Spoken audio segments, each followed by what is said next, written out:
Hello and welcome back to another episode of The Lazy Entrepreneur. I'm your host, Sam Priestley, and today you've got the pleasure of just listening to me. My wife Emma, who normally co-hosts this podcast, is away visiting family, and I'm currently sat in a Premier Inn somewhere near Wales waiting for my family to finish breakfast. I thought it'd be a good time to get in the final end of year podcast where I talk about kind of how all the businesses have gone over the last year and hopefully take some inspiration from it. I do this every year, and one of the reasons is that I tend to be a bit pessimistic. My sort of instant reaction looking back over the past year is normally always, wow, that went really quickly. I thought I'd do a lot more, thought I'd achieve a lot more. Whereas, sitting down, taking time, reviewing all the successes I've had, all the failures, I find makes a big impact and gets me very excited for the year to come. It also helps sort of stimulate me and give me a lot of new ideas. A lot did actually happen in 2018. We had the launch of Pipehouse Gin, my craft gin business. My table tennis businesses changed a bit. We launched in India. We had a new range of Eastfield bats. We had a new range of bat cases. But we also saw competition rising greatly and a lot of stock issues, which sort of hurt our bottom line and meant we actually made less money this year than the year before. 2018 also saw my blog going down on its income. It went down from about £62,000 to about £48,000 in profit for a bunch of reasons, which I'll go into. Also saw the launch of this podcast. Saw me change my investing strategy a little bit, sort of focus more on short-term investments so that I'd have a lot of money free for opportunities that might occur in 2019 and with Brexit and the quite quickly changing world that we're currently in. It saw me almost completely stop consulting. I had only a couple of clients in the whole of 2018. And it saw the end of my grants. For 12 months, from mid-2017 to mid-2018, I'd given away $3,000 every 3 months to support budding entrepreneurs, people who had a business idea and didn't have the funds to start it. So yeah, we've actually got quite a lot to talk about. But I thought I wanted to talk first about something that really should have impacted my productivity this year. That is that for a good half of 2018, I was really, really sick. For about 6 months, probably from around February or March up until September, I probably would have had to take that time off work if I'd had a regular job. But I didn't. I had a job that I could do, a job where I was my own boss and where my effort put in didn't have a direct impact on the profit and productivity that came out. You hear a lot about passive income and the idea of earning money while you sleep. And while the businesses that I run don't really fall into that category, I wouldn't call them passive income because they still require effort. They don't require effort for money. It's not every hour I put in, I get out a certain amount of money. It means that I put in a load of effort, which then pay off over the next year or 2 years to come. That's definitely what I've been seeing in the last few years. 2017 was a year in which I made sort of record-breaking profits for kind of all my businesses, really, the table tennis and the blog. But that was a lot to do with the effort that had been put in the years before, which were only then paying dividends. And actually, 2017, I didn't achieve as much as I had hoped, and a few things changed, which then kind of impacted the profits that we're kind of seeing this year. The other advantage of being your own boss is that you can work when you are well enough. If anyone's been kind of chronically ill, they know that it's not always down, it's not always terrible. You'll have hours throughout the day where your mind is working well and where you have the energy and the kind of enthusiasm to do some work. And when my work involves hopping on my computer or writing a few emails or organising a last minute meeting with someone, that suits quite well. And I was able to still achieve quite a lot and produce quite a few things. Most notably the gin business, which was largely launched and kind of perfected in that period where I was at my worst. Okay, enough on the depressing subjects. Let's dive in and talk about each of my businesses in a bit more detail and how they got on. First up, Pipehouse Gin. Pipehouse Gin is a craft gin business where we make flavoured gins, but flavoured without the sweetness. So they're London Dries, which is kind of the purest of gins. It means that everything needs to be put into the still. So we have put our different botanicals in there, and we end up with kind of that juniper flavour that everyone knows and loves, that gin is famous for, and that is a definition of gin, but also with other flavours attached to it. Pipehouse Gin didn't exist in 2017. We had kind of the idea to start a gin business and started work in September, but then it really launched and our first flavour came out in June 2018. So it was really quite a long business. And I think one of the things looking back that strikes me is that in the monthly report I wrote in February, I wrote that, I can't believe how long this business is taking to set up, but I think that we're almost there. And then it was still another 5 months or so before we actually launched. Which is interesting because you'd think that I would have a better idea that everything always takes longer than expected. I've started quite a lot of businesses and they all run into this same problem where you get really excited and then things just always run over. But I also think that's one of the reasons why I end up starting more businesses, because I'm always kind of eternally optimistic. And Pipehouse Gin was no different. I started in September and I'd hoped we'd launch our first product before Christmas in 2017, which obviously that didn't happen. And it took another 6-7 months after that before we'd launched. Our first flavour was Earl Grey and Cucumber, and we actually were working on that flavour in 2017. Towards the end of it, we'd pretty much perfected it. I had a few more tweaks to do, which we worked on, but it was kind of all the other stuff. It was the branding, coming up with the name, sorting out suppliers for bottles, getting the labels produced, finding boxes, getting all the legal licenses and things like that. But what was it that made Pipehouse Gin take so long? Because for most businesses there is a bottleneck, and I think that with Pipehouse Gin it was the branding that took us a long time. I normally have this idea of good enough, and I think this was one of the first businesses where that got kind of pushed aside, not kind of down to me, but because of some of the other business partners I was doing the business with, who really cared about like high quality. And we had a few brands that I thought were good enough. I thought they were really good, but it wasn't good enough for in particular Katie, who was a art teacher before she started this business with us. Which was interesting because the thing we get complimented most about the gin is the branding. And the idea for the business was to create an alcohol brand that people would buy online without having tasted it. So with the name of it, Earl Grey and Cucumber is the name of our first product, the Earl Grey and Cucumber flavoured gin.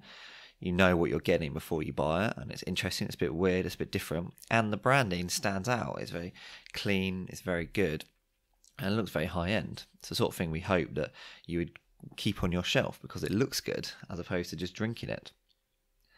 And so a lot of the beginning of 2018 was spent working on the branding, trying different ideas, doing some a bit of product testing, but more kind of testing the waters with different ideas for names and what stuff looked like. And then once we finally had the branding sorted, it took us a long time to get our labels printed, and really that was what held us up towards the end. I'm not sure exactly how long it was, but I have a feeling the last kind of couple of months were spent just waiting on all these things, final things to come together to finish, because we can't sell our gin until we got the labels on it. We might have everything else ready, but if that's not ready, we can't do anything. Pipehouse Gin, and then we launched, and yeah, it really worked out. It's not a business where I was a bit surprised with how it did, with how it got on. Not that it did any better or worse than I expected, but it did better in different areas.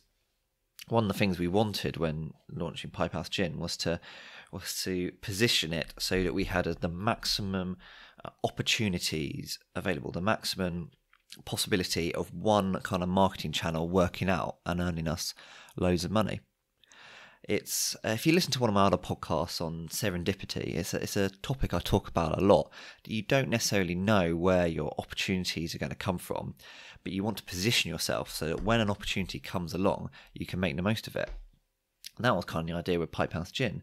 My original plan and the area I thought we had a bit of a unique selling point and an angle that other other gin businesses wouldn't have is through selling online, focusing in particular with Amazon FBA, where I already have some very profitable businesses, and that other alcohol companies weren't doing very well at. I thought that other Amazon FBA experts weren't going into it because gin is too complicated. There's too much legislation and laws around it. And people in alcohol didn't think that online was a market worth looking at. But then I also wanted to be positioned so that we could, if something else happened to be better, we could do that too. So we signed up to local markets, started promoting our brand there. Going the classic route, setting up a market stall and then sending our gin directly to customers. We also did the classic door knocking like you see in The Apprentice, where you go to business owners and try and sell them your gin directly. And then we also approached distributors to try and get them to stock us and push our gin for us. And kind of in the back of my mind, I thought that none of those other routes would really work out. I thought they were overly saturated. I thought in my head that we'd probably lose money on stuff like the market and selling to local businesses, but that would work as advertising to get our brand out there and to push to sales online. Now it's kind of my whole marketing strategy, my whole launch strategy going forward. We threw a launch event. We kind of talked to a local gin bar and booked the place out. And then we invited loads of press. We invited local bloggers. We invited local business owners to come down and try all our gin for free. We made up a few different cocktails. We hired a professional photographer to take pictures of the event. And the plan was that we would hand out to any members of the public who came in like a coupon voucher that they could use to go onto Amazon and get a discount off our gin. And the thought was that we could leverage this local aspect to try and drive sales online. And then the way Amazon really works and online works in general is that it's all about momentum, getting reviews, getting sales. And if we could push a bunch of reviews and sales from kind of local people online, then that would hopefully push us up the ranks, start making us appear in Amazon searches and Google searches, and we then start getting national sales from people who we couldn't approach directly. So that was kind of the thought. Leverage local, do all we can to make as big a splash as possible in Tunbridge Wells, where we're based, in the hopes that when we'd actually make our money from the national sales, selling to people all around the country. Unfortunately, our timeline didn't really work out. Our label printing was delayed, and we didn't actually have enough gin ready to be able to send some to the Amazon warehouses ready for those sales. So when our launch event came, we didn't have anything for them to go and buy. There was no point giving them coupons because there's nothing for them to use the coupons on. So we had to change our approach, and actually we ended up not really having that much of a purpose for the launch event. But what we did change it to was we used it to really push the PR. We thought that even if there aren't that many places for people to buy it then and there, we could launch with a splash, and we then started promoting a bunch of markets that we had coming up. So we're saying that originally we wanted people to go to the events and then buy online, read about us in the local newspapers and then go online. So we changed that to go to the event and then come along to the market and buy bottles from us the following few weekends. So that June we had a market on the first weekend, then a market on the second weekend, then a market on the fourth weekend. So we had 3 markets, all based in Tunbridge Wells, that people could come along, meet us and buy our gin. And actually it turned out that the markets are the areas in which we made the most money. That's because they're quite cheap to set up. I think we paid, each market varies, but generally you're paying somewhere between £60 to £600 for the weekend, depending on the type of market it is.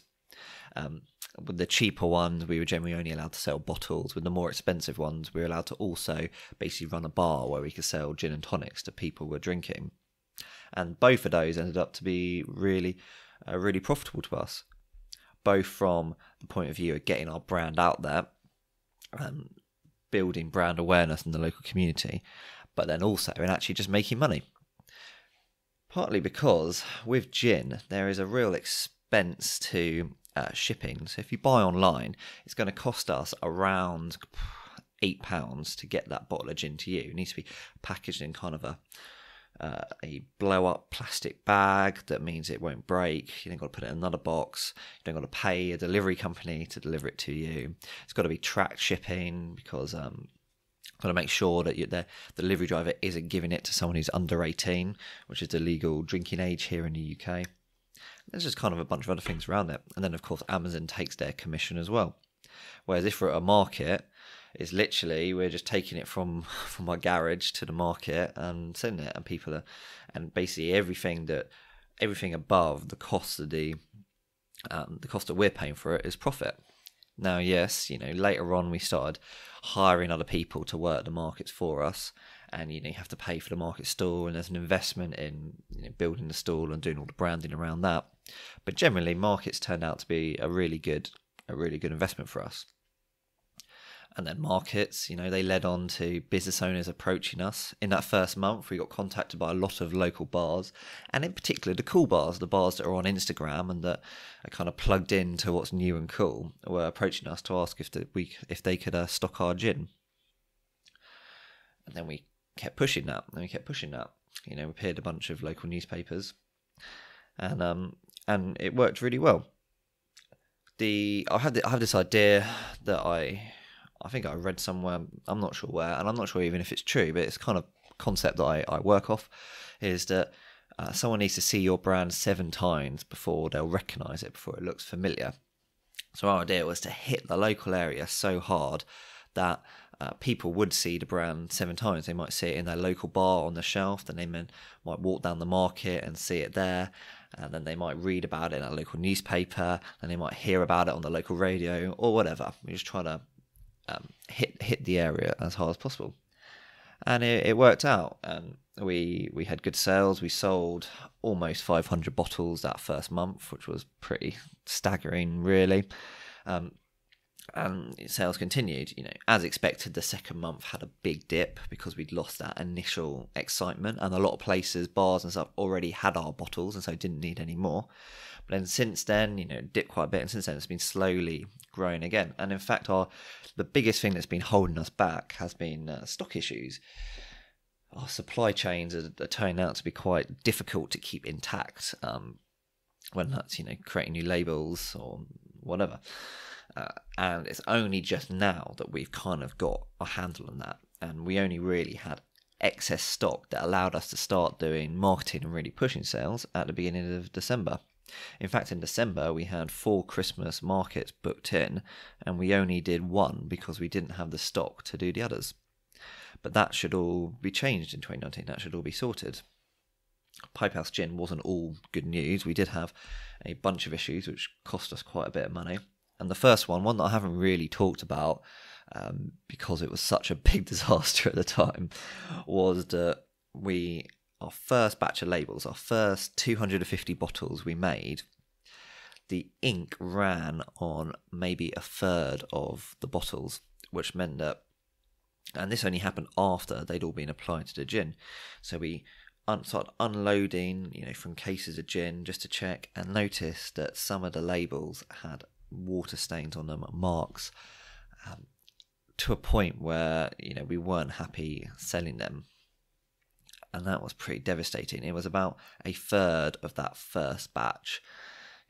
I think it was something like 93 bottles were what we considered unsellable, which was a disaster.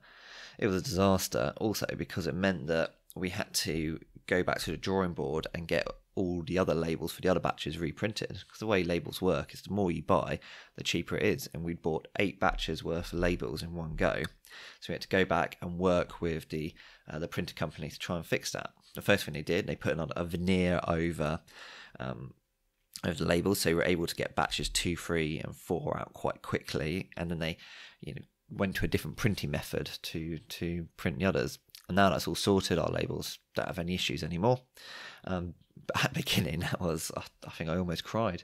It was terrible because we had our launch event in like a few days when we discovered this. We had all these markets set up, ready for us, and we had all these products which we thought, we can't sell. So what did we do? Well, we still have 1 or 2 of those bottles left, but for the most part, we've got rid of them all now. How do we get rid of them? Well, when we were running markets where we could sell gin and tonics, we'd use these bottles. The gin's still perfectly fine. We don't want people having it on their shelf, but it's still perfectly fine for us to make gin and tonics. And whenever we're using a sample bottle, we'd use one with a damaged label. And slowly over the year, we've used up pretty much all of those 90-something bottles, and everything ended up being fine.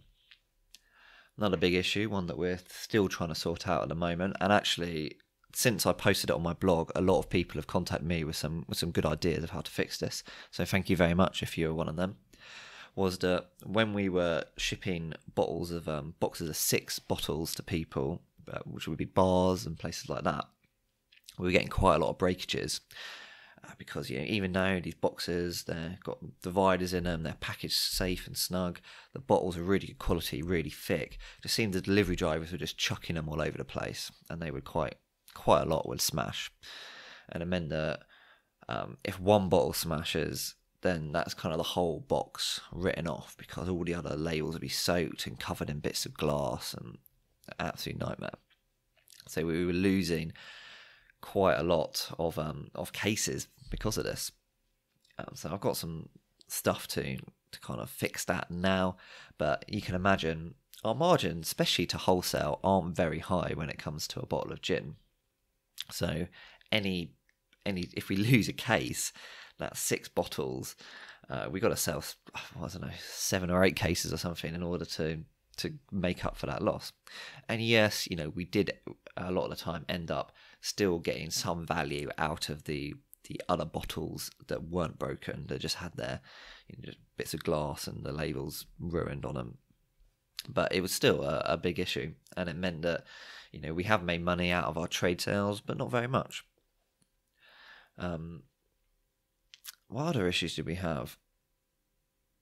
Just a few little things. One thing we forgot to do is our first lot of boxes didn't fit the bottles in that we bought, and I bought, 600 boxes or something, and which, they're quite cheap per box, but once you have 600 of them, they're not that useful. So we ended up with a load of boxes we couldn't use.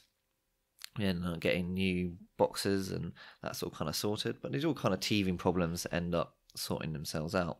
And it means that 2019, we should have a much better run of it. What else happened with Pipehouse Gym? Well, one thing was that we ended up being in profit. We had one point quite early on, maybe in, I can't remember what it was, probably the 3rd month, where we had more money in the bank than we'd originally put in. So the business was in profit. We since, reinvested all our profits into growing and more stock and working on new flavours, but still the business is profitable. I should point out that there's a difference between profitable and taking money out. This is a business that will probably take us a long time before we can take any money out of it. But what we're doing is we're building value in the business. Something new entrepreneurs don't really get, and something that took me kind of a long time to really understand, was that when you're working on a business, it's not just the profit of the business that matters, it's kind of the equity value that you're building in it. So all the work we put into the branding, to building supply chain, to building relationships with suppliers, that has some sort of value that we can't really put a number on it. And it means that, let's say we were to sell the business, the people who are buying it, they're not just buying the stock we have left at whatever value that is, they're buying the value in the business, the value in the brand, in those relationships, in kind of the work and momentum that we've done so far, which is actually quite a lot, and probably be a lot more than whatever we put in. And then on top of that, you've also got the idea that even though the business is making profits, to grow, you've got to invest those profits. Gin is a very high cost product to make, mainly because of the taxes involved. So for reference, each bottle of gin we sell, there's including there's the alcohol duty. The alcohol duty plus just the VAT on alcohol duty comes to about £10 a bottle.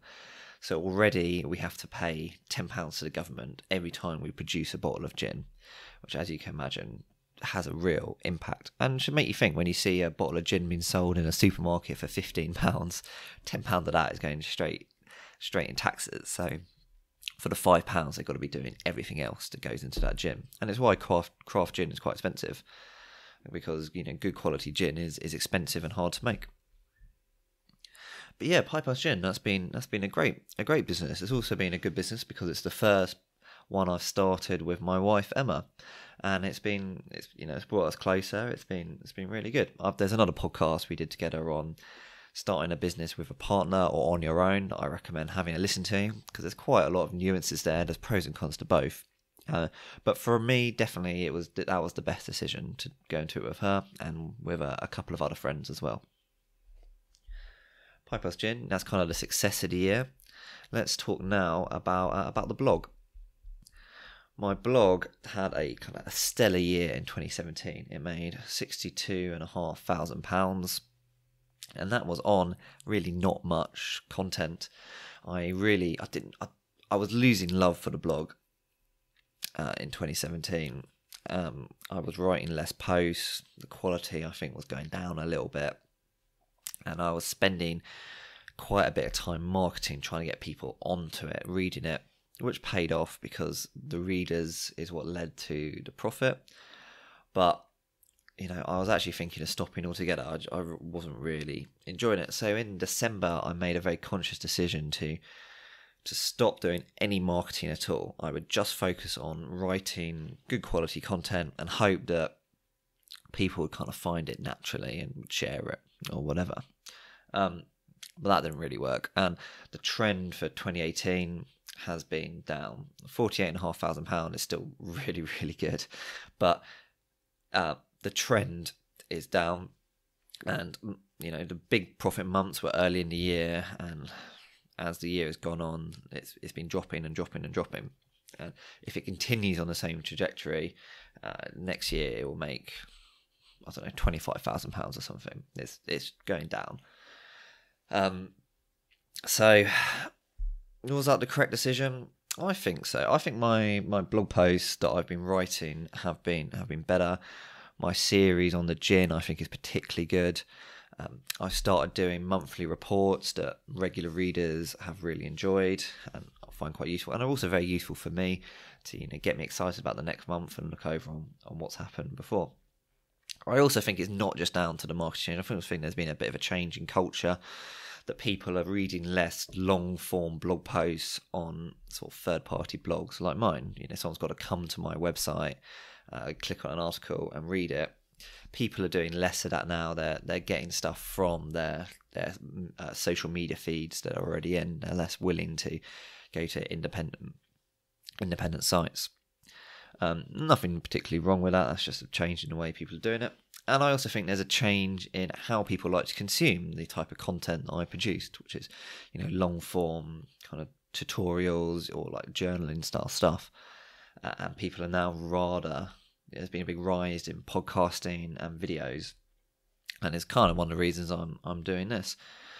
I'm launching this podcast. Half of the reason is because I want to get more content out there, and producing a podcast is a lot easier, at least for me anyway, than writing a blog post. Blog post takes me a very long time, and I find it quite tiring, and I need to kind of like pump myself up to do it.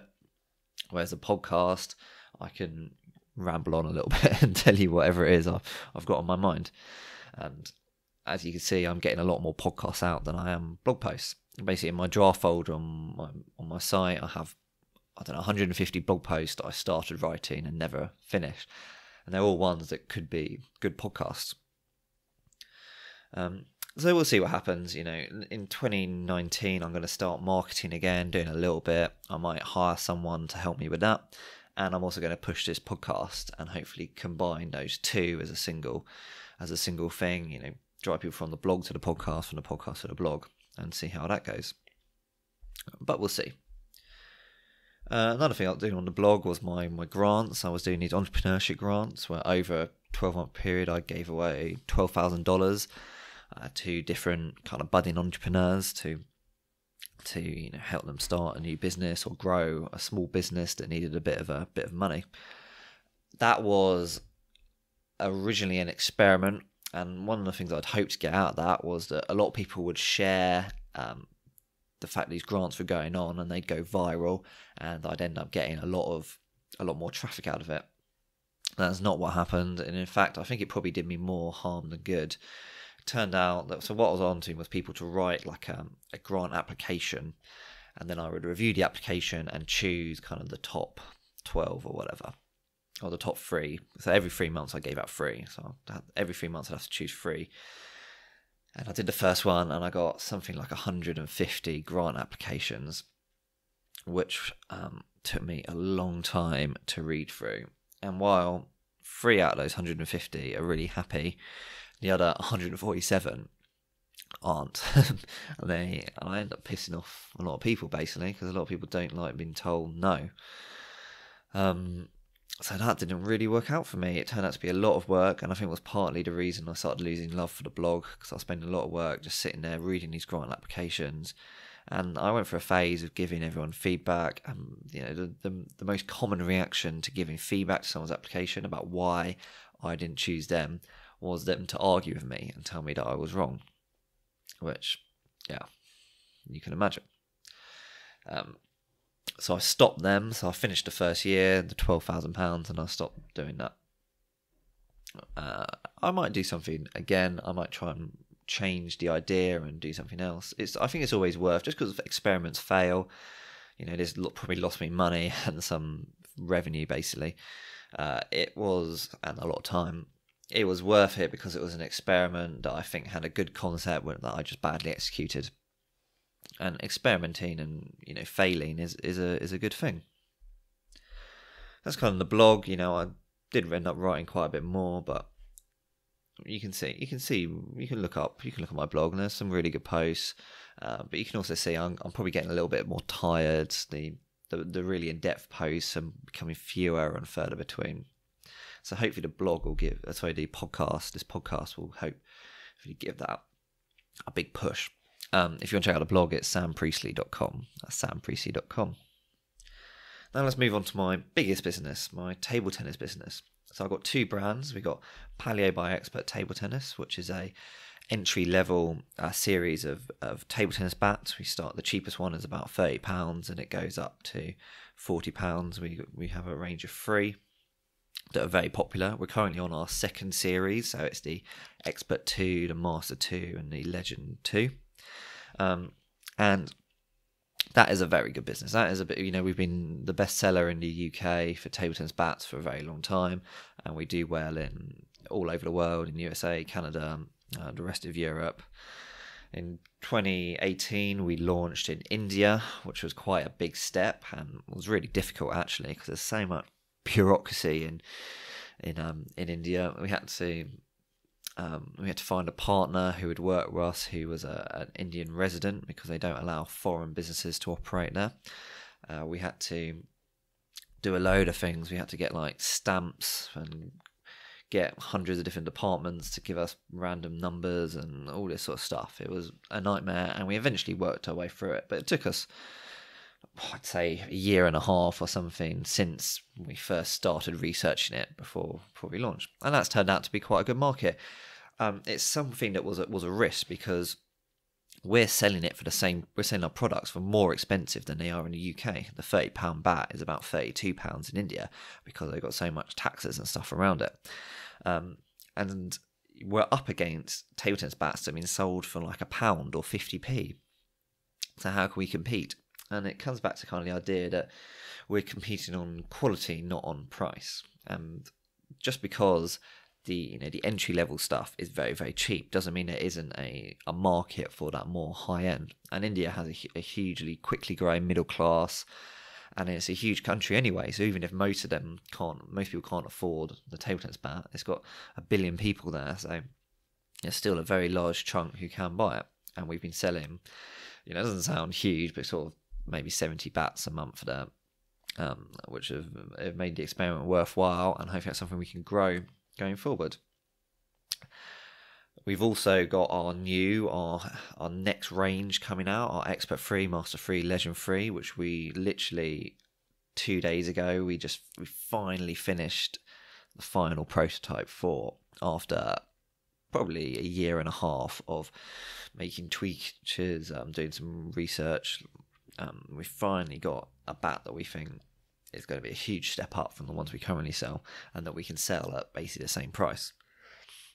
So those are all the positives, and that will come out sometime in 2019, probably around April or May, I would have thought. That's the positives. The downside is that we saw Amazon is getting a little bit nastier, a little bit. Their customer service for sellers is very bad, and there's a lot of fraud basically going on with people selling fake items that are very similar to yours. And so we had a lot of that. So we had to deal with a lot of people copying our brand and trying to sell it. At one point, we had a big fight over our trademark, and we had to spend quite a bit of money on a lawyer to sort it out for us. The trademark office was disputing our trademark, and so we had to appeal that, and that cost us quite a few £1,000. And who knows how much all this cost us, all these copycats that are selling a worse fake product of ours and tricking customers into buying it. It was also particularly true on eBay, where it's even more the Wild West there, and it doesn't matter about your trademarks, they'll change one letter of the word, and that kind of gets them around it. And the other problem we had was with stock issues, most notably coming up to Christmas. We are one of the levels in our supply chain, so the people who make the cases that the bats go in, so we sell them with a free bat case, and the bat case is basically the packaging. The company that makes the bat cases were about 2 months late with their delivery date, and it meant that our Christmas order didn't arrive in time for Christmas. So we sold out before Christmas, which is obviously our biggest time of year, cost us a small fortune basically in lost sales. To make sure this never happens again, as of about 2 days ago, we're now renting a little warehouse, a little lockup, that we're gonna basically build up a backlog, a sort of reserve of stock that we can send immediately to wherever it is needed, so that we're not relying on this supply chain to create everything from new for us, which it can take months. And as we saw, if there's a delay, it really does hurt us. But despite that, it still is a good business, still made decent money. That's the one that pays us, the salary that me and my business partner live on. And yeah, all the problems are problems that come with success. So just because I complain about Amazon or I complain about suppliers, it doesn't mean that you should avoid the business altogether. I hear a lot of people talking about quitting Amazon altogether and starting their own websites and trying to drive customers there. I mean, come on, people use Amazon for a reason. We have our own websites as well, and we do drive customers there, but the majority of people are buying on Amazon, and that trend is only going to continue. People don't want to go to a random website, input their details and their email address and stuff into a website they don't know anything about. Like, they want that one-click ordering. That was one product. So the other brand, Eastfield, is more high-end. Our cheapest bat there is £50. At the beginning of 2018, we only had one product, but we'd been working on a new one for a while, so we could launch that at the beginning of in February in 2018. We launched our Eastfield Professional Bat, which was a really high-end bat. It's very good. What we tried to do here, we're pricing it around £100, and we want a bat that is good enough for any professional to use and is competitive with bats that will cost you £200. So it's half the price of pretty much everything else in its category, and it is just as good. But to do that, that's taken us a long time to produce it. And there was a manufacturing error with some of our first products that arrived in February, which took us a long time to sort out. So we hoped to have a big launch in February, and it didn't happen. And it's only been in the last couple of months that we finally got everything sorted, and the quality that we wanted has been good enough that we're starting to push it. That's something else that I'm quite excited for 2019, to see what we can do there. There's lots of good stuff we could do with advertising and promoting to Instagram celebrities, getting some top table tennis players on board, sponsoring people, things like that we haven't really been doing with our lower end products because they're not good enough for those professionals to use. We also saw a new range of our bat cases come out. They've been very popular in the past because there aren't really any good quality, cool looking bat cases on the market until we came along. So we launched a new range of kind of double size ones which hold 2 bats, which have been going along. So we launched them in March. Sales of them have been slower than we had hoped. Why is that? I don't know. A good question. I think there's probably a few reasons. It's something I need to look into more. I think it might be something to do with the fact that people only need one bat case, and kind of the market, we'd kind of already saturated the group looking for those cool bat cases who are willing to pay £20 for just a case. But that might not be the case. It might be a bit of an education thing. It might be that we need to do some more marketing to get it out there. That's really one of the problems, because we've had so much other stuff going on, and along with being ill, we haven't put anywhere near as much marketing that these businesses deserve, really. Considering this is our biggest business, this is the one that pays my bills, I should be spending a lot more time on it than I am. And that's something that will probably change in 2019, especially once we get our new brand out there, the Expert Free, Master Free and Legend Free. That's going to be big. 2019 should also see us launch in Australia, should be good. Pushing India again, and then maybe launch in Japan is what we're thinking about, but we'll see. Consulting was quite a big part of 2017. I haven't really done much of it. I don't really enjoy it, but I'll probably look into doing a bit more of that. We'll see what's going to go on. I don't really want to talk about consulting because I didn't really do any in 2018. Finally, let me talk a little bit about investing. If you read some of my stuff before, you know I'm not trying to become rich. I'm not particularly motivated by money. It's more the free time and the ability to do the stuff I want. And the way to do that, the best way to do that, in my opinion, is to build up enough investments that you're financially free, that even if you had no income from any business at all, you'd be getting paid a salary that would be enough for you to live your life on. So that's kind of been my goal for quite a long time. And although the amount you need for that is, the common wisdom is, it says you need about 25 times your annual spend in investments. I have a slightly different opinion. I think that I don't plan on ever retiring. All the businesses I'm currently running are the ones that I'll see the end a long time in the future. You know, the blog is all about the trend, the way they're moving.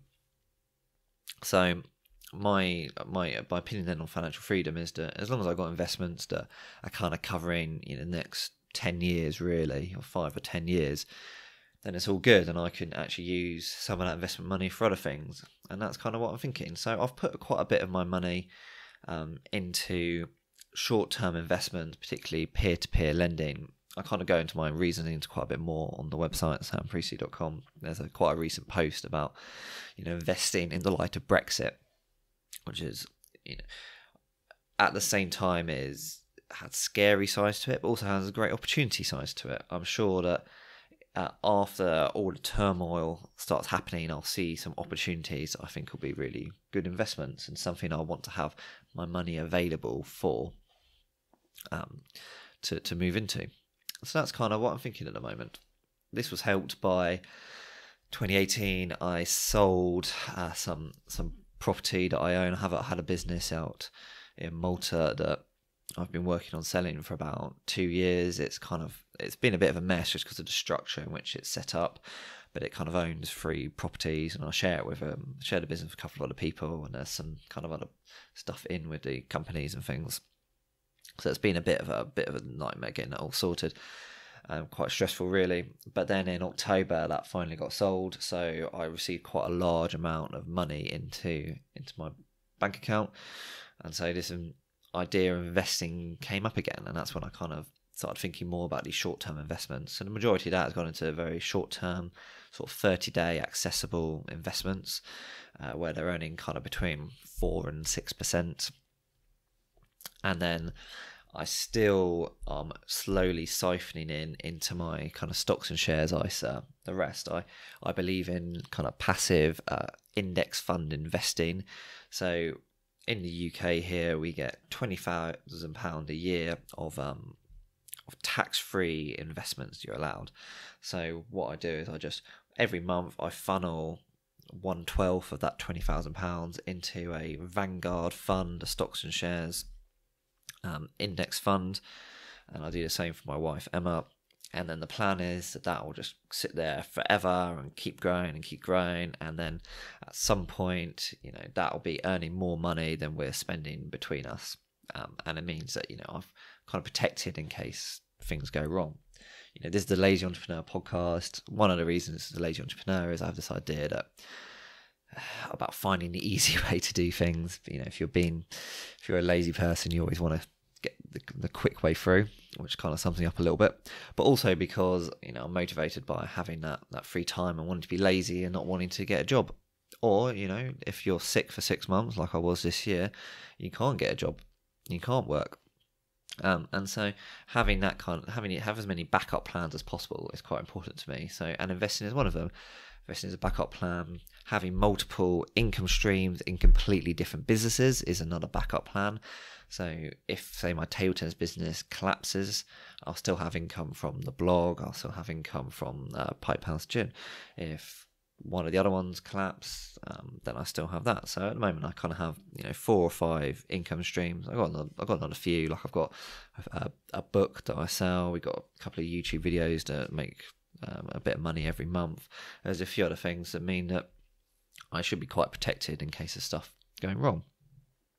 And that's kind of it. That's kind of my year in review. It's been a lot of ups and downs. Stuff is good, stuff is bad. But I think on average, 2018 I can mark down as being a very good year. The one thing I didn't mention was that I got married in July in 2017. So 2018 was my first year of marriage, and that has taken up quite a big amount of my time, as you can imagine.